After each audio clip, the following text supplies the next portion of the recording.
এই নতুন বছরটা আমরা যেন বেশি বেশি আল্লাহর শুকরিয়া দিয়ে নতুন বছরটাকে সমৃদ্ধ করতে পারি, বেশি বেশি যেন আল্লাহর ইবাদত করতে পারি।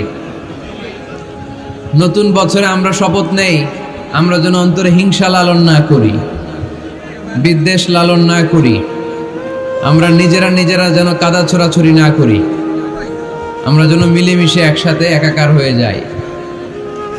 আল্লাহ তুমি কবুল করো, আমরা পড়ি আমিন। 60টা জিনিস মানুষ মরে যাওয়ার পরে তার কবরে পৌঁছতে থাকে।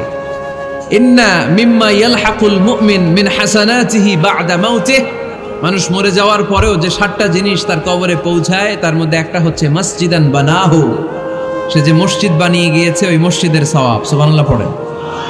আপনি টাকা দিয়ে মসজিদ বানিয়ে দিলেন, ওই মসজিদে মুসল্লিরা নামাজ পড়ে, রোজাদাররা এসে ওখানে ইফতার খায়, তাহাজ্জুদ আদায়কারীরা তাহাজ্জুদ পড়ে, তাদের সওয়াবের কমতি হবে না, কিন্তু তাদের সওয়াবের একটা পার্সেন্টেজ সওয়াব যে ব্যক্তি মসজিদ বানালো তার আমলনামায় আল্লাহ ঢুকিয়ে দেয়। সুবহানাল্লাহ বলতে পারলেন না? হে নামাজি আমার ঘরে নামাজ পড়ো আজ, দিল মে তোমার চরণ তলে হৃদয় যায় নামাজ।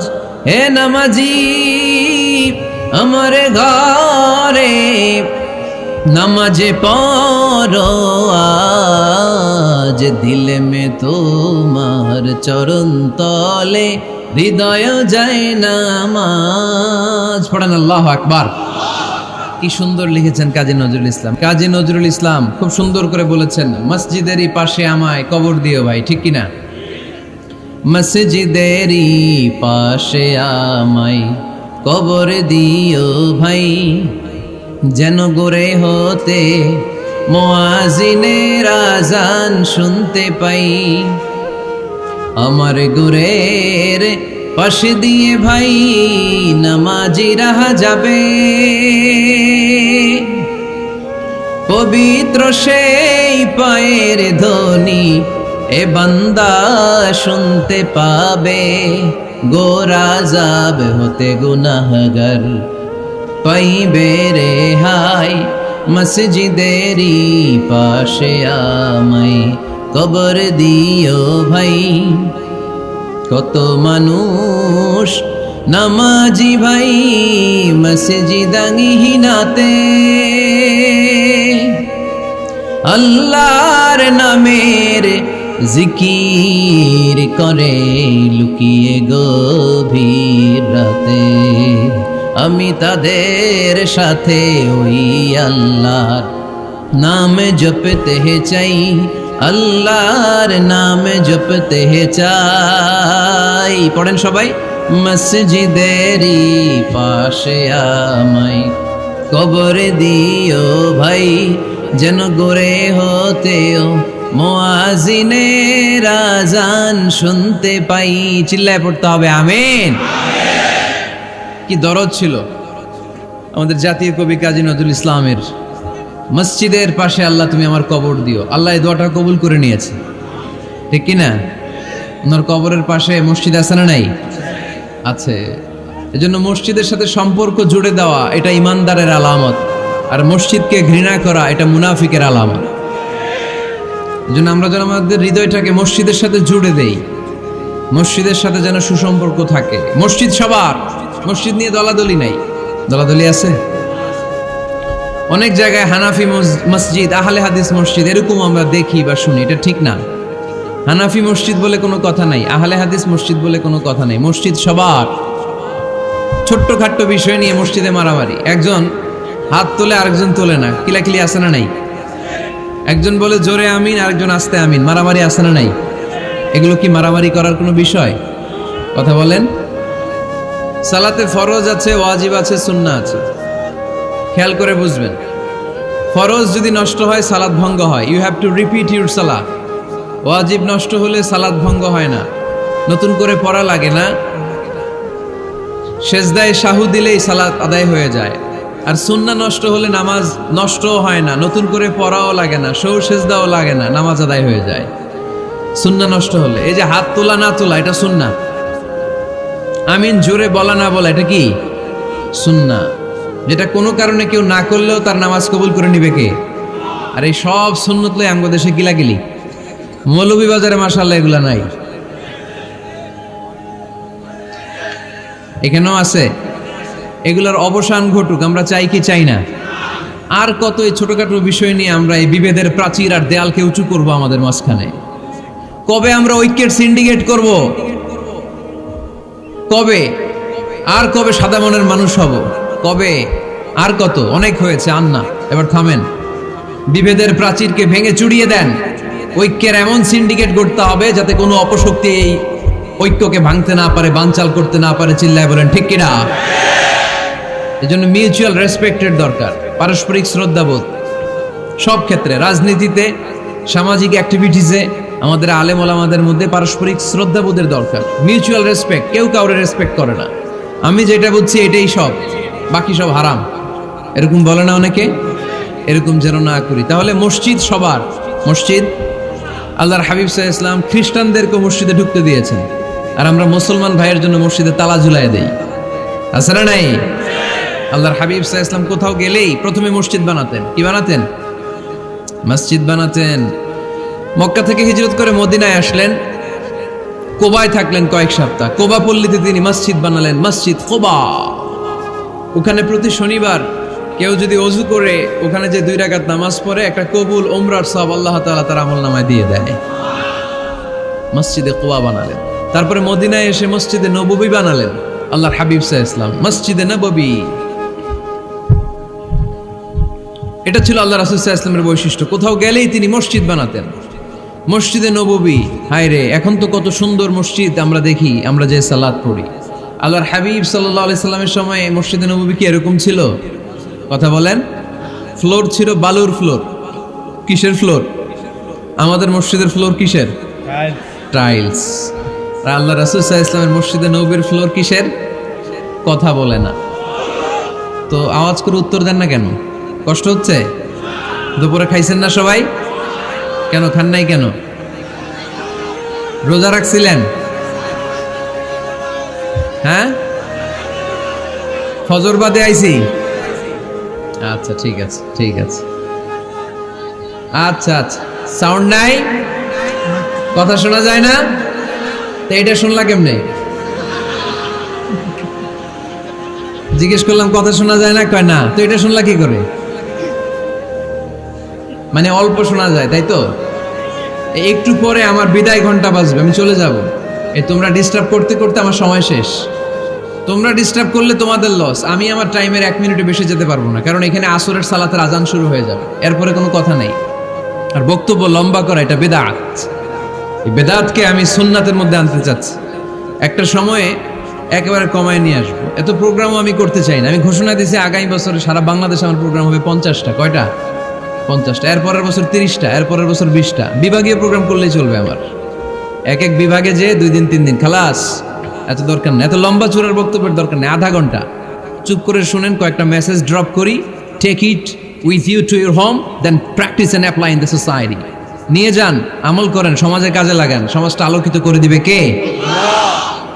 খুতাবুকুম তাবিলা সালাওয়াতুকুম কাসীরা। আল্লাহর হাবিব সাল্লাল্লাহু আলাইহি ওয়াসাল্লাম বললেন, কিয়ামতের একটা আলামত, কিয়ামতের আগে তোমাদের বক্তব্য হয়ে যাবে লম্বা, সালাত হয়ে যাবে খাটো। সালাতের পরে তাসবিহ পড়তে চায় না লোকজন, ব্যস্ত, মহা ব্যস্ত, সুপার বিজি। কোত্থেকে আসলে এই ব্যস্ততা? আপনি রবের সাথে মুনাজাত, না যাই ইউনাজি মুনাজাত, আপনার রবের সাথে একাকী নীরবে কথা বলতে মনে চায় না আপনার?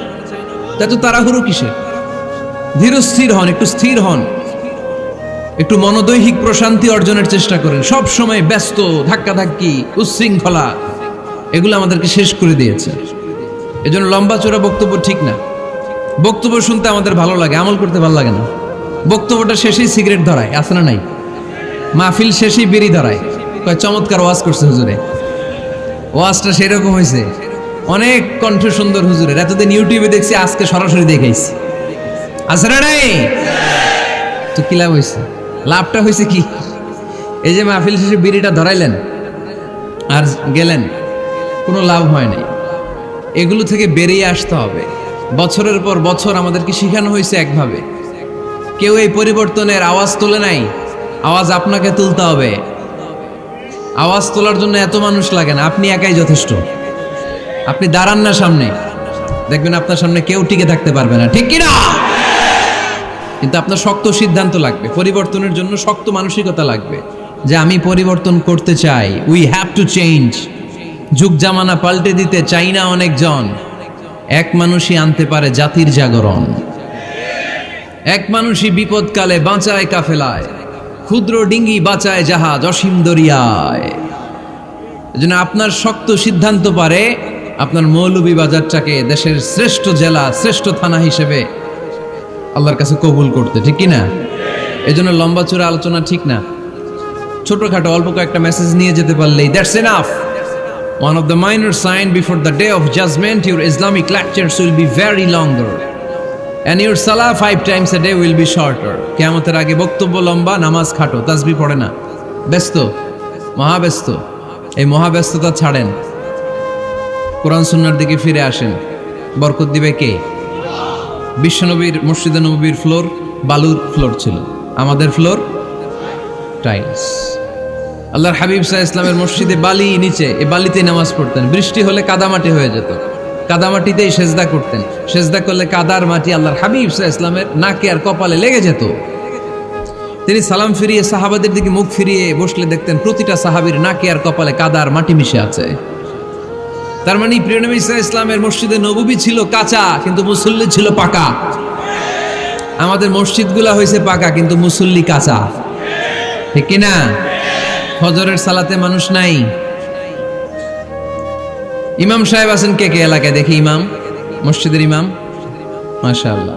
আপনাদের এইখানে ওই মসজিদে ফজরের নামাজে কয় কাতার হয়? 5 জন 6 জন? কেনে এত কম? কেনে? হ্যাঁ, আসে না, আসতে চায় না লোকজন। তো এই যে 5-6 জন ফজরের সালাতে, কল্পনা করতে পারেন ফজরের সালাতে এত কম লোক? ফজরের জামাতে লোক যায় না, এটা একটা মহামারী। যেদিন ফজরের জামাতের দৃশ্য আর জুমার নামাজের দৃশ্য একরকম হয়ে যাবে, ওই দিনই বাংলাদেশে ইসলাম কায়েম হয়ে যাবে। এখন স্লোগান তুলে বিপ্লব বিপ্লব, ইসলামী বিপ্লব। আর ফজরের সময় আমি কম্বলের ভিতরে, আছে না নাই? কোনো বিপ্লব হবে না। ফজরের নামাজ জামাতে পড়ুন, সকালটারে বরকতময় করে দিবে কে? আল্লাহর হাবিব সাল্লাল্লাহু আলাইহি ওয়াসাল্লামের মসজিদ ছিল সবার জন্য উন্মুক্ত, এখানে সবাই আসতে পারত। এজন্য মসজিদ হবে সবার। আমরা মসজিদের আবাদকারী হতে চাই। এজন্য রাব্বুল আলামিন বলেন, ইন্নামা ইয়া'মুরু মাসাজিদাল্লাহি মান আমানা বিল্লাহি ওয়াল ইয়াউমিল আখির وأقام الصلاة وآتى الزكاة ولم يخش إلا الله فعسى أولئك أن يكونوا من المهتدين سبحان الله পড়েন। রব্বুল আলামিন বললেন মসজিদের আবাদকারী হবে তারা যারা আল্লাহর প্রতি ঈমান আনে, আখিরাতের প্রতি ঈমান আনে, যারা সালাত কায়েম করে, যারা যাকাত আদায় করে, যারা দুনিয়ার কাউকে ভয় পায় না, ভয় পায় একজনকে। চিল্লায় বলেন তিনি কে? যাদের হৃদয়ে আছে আল্লাহর ভয়, তারা কবু পথ ভুলে যায় না।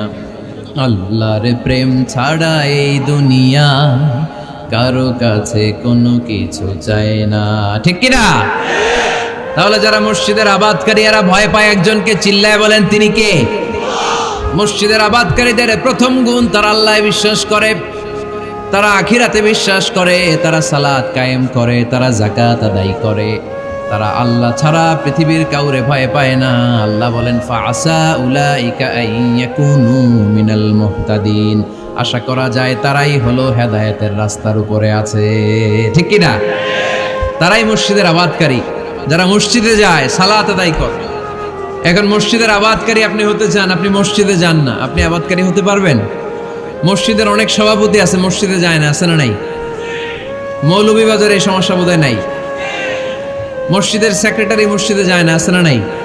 তাহলে হইলো, এটা হইলো, এটা মেনে নেওয়া যায়? এজন্য সভাপতি সাহেবরা, আপনি কষ্ট করে মসজিদ বানিয়েছেন, মসজিদে যাবেন। সভাপতি সাহেব আপনি মসজিদে যাবেন, সেক্রেটারি সাহেব আপনি মসজিদে যাবেন, তাহলে আপনি সঠিক মসজিদের আবাদকারী হবেন, ঠিক কিনা? আমরা মসজিদের আবাদকারী হতে চাই ইনশাআল্লাহ। পড়েন উমরানুল মাসাজিদ। মসজিদের আবাদ কি করে করতে হয়? মসজিদ আবাদ করার এক নাম্বার মাধ্যম হচ্ছে মসজিদ নির্মাণ করা। কি করা? নির্মাণ করা। খেয়াল করবেন, আল্লাহর হাবিব সাল্লাল্লাহু আলাইহি ওয়াসাল্লাম বলেছেন, মান বানা মসজিদান মিন মালিহি ফিদ দুনিয়া বানাল্লাহু লাহু বাইতান ফিল জান্নাহ। যে ব্যক্তি নিজের পকেটের টাকা খরচ করে দুনিয়াতে মসজিদ বানায়, আল্লাহ তাআলা তার জন্য জান্নাতে ঘর বানায়। 60টা জিনিস মানুষ মরে যাওয়ার পরে তার কবরে পৌঁছতে থাকে। ইন্না মিম্মা ইয়ালহাকুল মুমিন মিন হাসানাতিহি বা'দা মাউতিহি। মানুষ মরে যাওয়ার পরেও যে 60টা জিনিস তার কবরে পৌঁছায়, তার মধ্যে একটা হচ্ছে মসজিদান বানাহু। সে যে মসজিদ বানিয়ে গিয়েছে, ওই মসজিদের সওয়াব। সুবহানাল্লাহ পড়েন। আপনি টাকা দিয়ে মসজিদ বানিয়ে দিলেন, ওই মসজিদে মুসল্লিরা নামাজ পড়ে, রোজাদাররা এসে ওখানে ইফতার খায়, তাহাজ্জুদ আদায়কারীরা তাহাজ্জুদ পড়ে, তাদের সওয়াবের কমতি হবে না, কিন্তু তাদের সওয়াবের একটা পার্সেন্টেজ সওয়াব যে ব্যক্তি মসজিদ বানালো তার আমল নামে আল্লাহ ঢুকিয়ে দেয়। এজন্য বেশি বেশি মসজিদ বানাতে রাজি আছেন তো? তাহলে মসজিদ আবাদ করার প্রথম মাধ্যম হচ্ছে মসজিদ বানানো। 2 নম্বর মাধ্যম হচ্ছে মসজিদে যে জামাতে সালাত আদায় করা। জামাতে সালাতুল জামাআ তাফদুলু সালাতাল ফাযযি বি27 দারাজা। ঘরে নামাজ পড়লে, একা একা পড়লে যেই সওয়াব, জামাতে পড়লে 27 গুণ বেশি সওয়াব। সুবহানাল্লাহ বলতে পারলেন না? হে নামাজি আমার ঘরে নামাজ পড়ো আজ, দিলে মে তোমার চরণ তলে হৃদয় যায় নামাজ। হে নামাজি আমার ঘরে নামাজে পড়ো আজ, দিলে মে তোমার চরণ তলে হৃদয় যায় নামাজ। পড়েন আল্লাহু আকবার। কি সুন্দর লিখেছেন কাজী নজরুল ইসলাম। মসজিদ কেমন যেন মসজিদ তার নিজের ভাষায় আল্লাহর কাছে কেঁদে কেঁদে ফরিয়াদ জানায়, আল্লাহ নামাজিরা আমার ঘরে আসে না, কি সুন্দর টাইলস, কি সুন্দর মুসল্লা, কি সুন্দর এয়ার কন্ডিশন, সব আছে কিন্তু মুসল্লি নাই, ঠিক কিনা? মসজিদগুলো আল্লাহর কাছে ফরিয়াদ জানায়। এজন্য আমরা যেন মসজিদমুখী হই। কি মুখী? আওয়াজ করে বলতে হবে, কি মুখী? মসজিদমুখী। তাহলে মসজিদ আবাদের 1 নাম্বার পদ্ধতি মসজিদ বানানো। 2 নাম্বার মসজিদে বেশি বেশি যে জামাতে সালাত আদায় করা। 3 নাম্বারে মসজিদের সাথে সম্পর্ক জুড়ে দেওয়া, হৃদয়টা যেন সবসময় মসজিদের সাথে লেগে থাকে। আল্লাহর হাবিব সাল্লাল্লাহু আলাইহি ওয়াসাল্লাম বললেন, সাবআতুন ইউযিল্লুহুমুল্লাহু ফি যিল্লি ইয়াওমা লা যিল্লা ইল্লা যিল্লু। 7 শ্রেণীর ব্যক্তিকে আল্লাহ তাআলা কিয়ামতের দিন আরশের নিচে ছায়া দিবে, যেদিন আল্লাহর আরশের ছায়া ছাড়া কোনো ছায়া পৃথিবীতে থাকবে না। সেই দিনটা কি এই দিনের মতো? কিয়ামতের দিনটা আজকের এই দিনের মতো হবে? 50,000 বছর হবে। এটা লেন্থ, এটা ডিউরেশন। কাআন সাফসাফা লা তারা ফিহা ইওয়াজা ওয়ালা আমতা। লেভেল প্লেইং ফিল্ড, তামার জমিন। একটু কল্পনা করেন তো ওই দিনটা কত ভয়ঙ্কর। বাবা ছেলেরে চিনবে না ওই দিন, ছেলে বাবারে চিনবে না, স্ত্রী স্বামীকে চিনবে না, স্বামী স্ত্রীকে চিনবে না, পীর সাহেব মুরিদ চিনবে না, মুরিদ পীর সাহেবকে চিনবে না, নেতা কর্মীকে চিনবে না, কর্মী নেতাকে চিনবে না। হায় হায়, ইয়া নাফসি বলে কাঁদবে।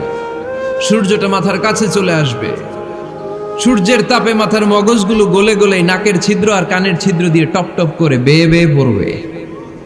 তৃষ্ণায় মানুষগুলো পাগল পাড়া, জিহ্বাটা বের হয়ে নাভি পর্যন্ত ঝুলতে থাকবে। সেদিন সবাই পাগলের মতো ছুটতে থাকবে, কোনো ছায়া নাই আল্লাহর আরশের ছায়া ছাড়া। আল্লাহর হাবিব বললেন, 7 শ্রেণীর ব্যক্তিকে আল্লাহ তাআলা আরশের নিচে ছায়া দিবেন। এর মধ্যে 1 শ্রেণীর ব্যক্তি, রাজুলুন কলবুহু মুআল্লাকুন বিল মাসাজিদ।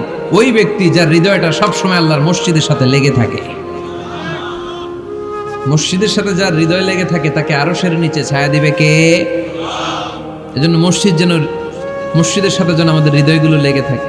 অনেকেই দেখবেন এত ভালো নামাজে, জোহর পরে টেনশন করে আসরটা কই পড়বো, আসর পরে চিন্তা করে মাগরিবের সময় আমি কোথায় থাকবো, মাগরিবের সময় টেনশন, ইস এশাটা হয়ে গেলেই তো শেষ। এরকম লোক আছে না নাই? এদেরকে সেই কঠিন ভয়াবহ দিনে আরশের নিচে ছায়া দিবে কে? তারপরে মসজিদ আমাদের 4 নাম্বার পদ্ধতি, মসজিদকে পরিচ্ছন্ন রাখা, মসজিদকে ঝাড়ু দেয়া। মসজিদকে যারা পরিষ্কার করে তাদের হৃদয়ের যন্ত্রণা দূর করে দেয় কে? সাইয়েদনা ইব্রাহিম আলাইহিস সালাম এবং ইসমাঈল আলাইহিস সালামকে আল্লাহ তাআলা আদেশ করেছেন তাহহিরা বাইতিয়া লিত্তাইফিনা ওয়াল আকিফিনা ওয়ার রুকআই সুজুদ। হে ইব্রাহিম, ইসমাঈল, বাপ বেটা দুইজন মিলে মসজিদ ঝাড়ু দাও। কি ঝাড়ু দাও? মসজিদেরি ঝাড়ু বারদার ও কামারে হাত শোনো আমারে মুনাজাত। পড়েন, শোনো শোনো ইয়া ইলাহি আমারে মুনাজাত, শোনো আমারে মুনাজাত। পড়েন আমিন। মসজিদ ঝাড়ু দেওয়া মসজিদ আমাদের অন্তর্ভুক্ত। আপনারা কেউ কোনোদিন মসজিদ ঝাড়ু দিয়েছেন নাকি? কে কে দিয়েছেন দেখি? সবাই সবাই মসজিদের খাদেম? মাশাআল্লাহ। আমিও দিছি মসজিদ ঝাড়ু, অনেক দিছি। মাশাআল্লাহ, আল্লাহ তুমি কবুল করো।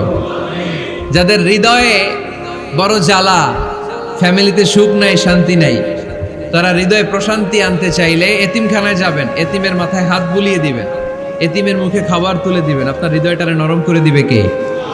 আল্লাহর ঘর মসজিদে যাবেন, নিজ হাতে মসজিদটারে একটু পরিষ্কার করে দিবেন, আপনার জীবনটারে উজালা করে দিবে কে? তাহলে এগুলো করার মাধ্যমে আমরা মসজিদের আবাদ করতে চাই। আমরা মসজিদের আবাদকারী হতে চাই কি চাই না? আল্লাহর ঘর মসজিদ আবাদ করার মতো শ্রেষ্ঠ কাজ পৃথিবীতে হতে পারে না। এই মসজিদের কিছু আদব আছে, আল্লাহ রাসূল সাল্লাল্লাহু আলাইহি ওয়াসাল্লাম বলেছেন এই আদবগুলো মেনটেন করে যেন আল্লাহর ঘর মসজিদের সাথে আমরা ব্যবহার করি। মসজিদের 1 নম্বর আদব হচ্ছে মসজিদে ওযুর সাথে প্রবেশ করা। কিসের সাথে? ওযু করে পরিচ্ছন্ন হয়ে মসজিদে প্রবেশ করা। এজন্য অপবিত্র অবস্থায় গোসল ফরজ, এরকম অবস্থায় মসজিদে ঢোকা যাবে? কথা বলেন, ঢোকা যায়? যেই নারীদের মাসিক চলতেছে, মেনস্ট্রুয়েশনাল পিরিয়ড চলতেছে, ওই নারীদের পক্ষে মসজিদে ঢোকা জায়েজ আছে? নাই। তাহলে এটা হলো 1 নম্বর আদব। মসজিদে ঢোকার সময় কি করে ঢুকবো? ওযু করে। আওয়াজ করে বলেন, কি করে ঢুকবো? ওযু করে। 2 নম্বর আদব হচ্ছে মসজিদে যাওয়ার সময় সবচেয়ে ভালো জামাটা পরে যাব, সবচেয়ে ভালো পাঞ্জাবিটা পরে যাব। জান তো আপনারা? না সবচেয়ে সিরাটা পরে যান? হ্যাঁ, অনেকের নামাজের জন্য একটা পুরান জামা আছে, সিরা পাড়া, এদিকে হাত উঠাইলে দিতে দেখা যায়, আছে না নাই? সবচেয়ে সিরা পাড়াটা রাখে নামাজের জন্য, কপাল পোড়া। আর সুন্নাতে খাতনার অনুষ্ঠানে গেলে মাশাআল্লাহ লেহেঙ্গা গায়ে দেওয়া যায়, আছে না নাই? না, আপনি ইবাদতের জন্য সবচেয়ে সুন্দর জামাটা রাখবেন। এজন্য রাব্বুল আলামিন বলেন, ইয়া বানি আদম খুযু জিনাতাকুম ইনদা কুল্লি মসজিদ। ও বনি আদম, তুমি যখন আল্লাহর ঘর মসজিদে ঢুকবা, ও বনি আদম, তুমি যখন নামাজের মুসল্লায় দাঁড়াবা, তোমার সবচাইতে দামি, সবচাইতে সুন্দর জামাটা গায়ে দিয়ে তুমি নামাজে দাঁড়াও। ঠিক কি না? তাহলে এখন মসজিদে যাওয়ার সময় কি গায়ে দিয়ে যাবেন বলেন? খিতা করবাইন? হ্যাঁ, মাশাআল্লাহ। হ্যাঁ।